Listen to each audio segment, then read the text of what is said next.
Also tonight, the Israel-Hamas war has brought intense reactions from many Americans.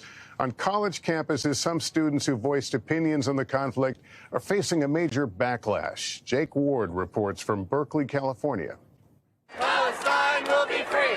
Opposing rallies at Columbia, a die-in at Harvard. The latest protests are part of a long tradition of free speech on campus. But some law students are now finding their words can affect their future. Law firm Winston & Straw announced they rescinded a job offer to a top NYU law student this month after blaming Israel for the violence on October 7th. And law firm Davis Polk pulled 3 more offered to Harvard students for signing a similar statement. Now, a tenured professor has written an op-ed for the Wall Street Journal entitled, "Do Not Hire My Anti-Semitic Students." Free speech does not mean there's no consequences for free speech.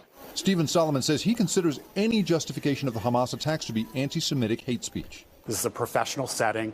These are people who are to be trained as lawyers.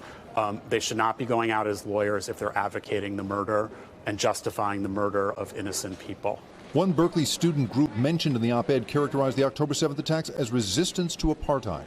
In a statement to NBC News, the group calls the article a smear that wrongly conflates activism with anti-Semitism.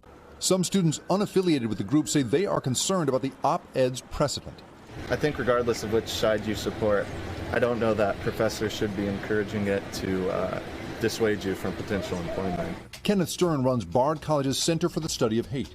When you start drawing lines of saying what speech is permitted and what speech isn't, that's a horrible thing in society in general. Tonight, a debate over free speech and whether a student's public stance on a controversial topic should cripple a career before it even begins.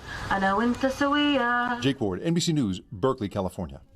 Thanks for watching. Stay updated about breaking news and top stories on the NBC News app or follow us on social media.